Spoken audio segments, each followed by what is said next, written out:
मुआशी बहरान और हालत जंग में शायद सबसे महफूज नौकरी जनरल डायनामिक्स या लॉकहीड मार्टिन जैसी कंपनियों में ही मिले।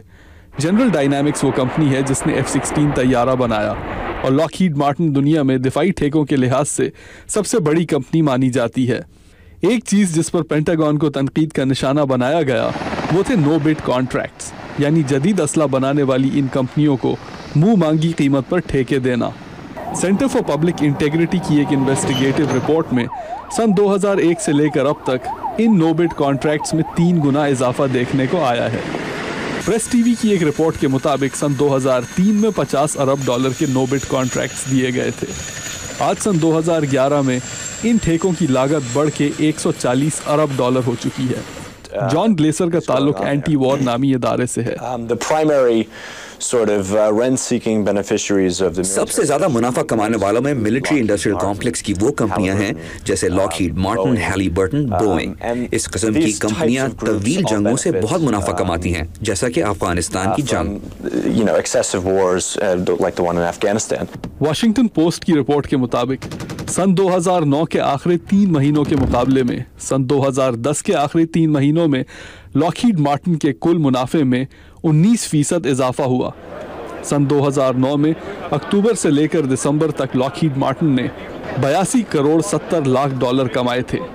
सन 2010 में इन्हीं 3 महीनों में ये मुनाफा बढ़कर 98 करोड़ 30 लाख हो गया था। लॉकहीड मार्टिन के CEO रॉबर्ट जे स्टीवंस ने सन 2009 में अपने फिनलैंड के दौरे के दौरान ये कहा था कि वो एक आज़ाद मंडी में इंसाफ पर मबनी उसूलों पर मुनाफा कमाना चाहते हैं, मगर वो एक ऐसी एक्सपोर्ट पॉलिसी चाहते हैं जिनसे उनकी इंटरनेशनल एक्सपोर्ट्स मुतासर ना हो, क्योंकि दुनिया में टेक्नोलॉजी को मुख्तलिफ शोबों में आगे बढ़ाने में उनकी कंपनी अहम किरदार अदा कर रही है। मगर जॉन ग्लेसर जैसे माहिरीन का कहना है कि अफगानिस्तान की जंग एक ऐसी जंग है जिसे अमेरिका आउटसोर्स कर रहा है, यानी इस जंग के मुख्तलिफ मराहिल ठेकों पर कंपनियों को दिए जा रहे हैं। इस साल की मार्च में अफगानिस्तान और इराक दोनों में अमेरिका की तरफ से मौजूद फौजी अमले में 52% अफराद कॉन्ट्रैक्टर्स थे। ये ठेकों पर भेजे गए थे, यानी अमेरिकी फौज की तादाद कम थी। इस तादाद से हमें मालूम होना चाहिए कि इन जंगों में फायदा किसको हो रहा है। वो कहते हैं कि ये कंपनियां अमेरिका के सियासी हलकों में गहरा असर वसूख रखती हैं।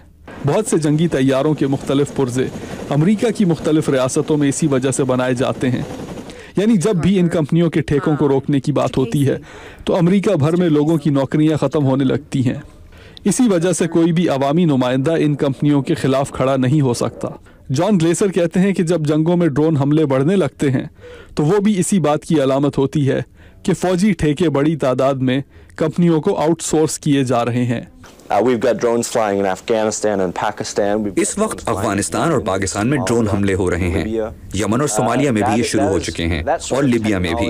इस किस्म की टेक्नोलॉजी तभी वजूद में आती है जब हुकूमत बड़ी लागत के ठेके उन कंपनियों को देती है। ये फौज की तरफ से नहीं आती। उनका कहना है कि अफगानिस्तान में जैसे जैसे अमरीकी फौज कम होती जाएगी, आप इनकी जिम्मेदारियां ठेकेदारों तक मुंतकिल होते हुए देखेंगे। अब्दुल अजीज खान, उर्दू VOA, वाशिंगटन।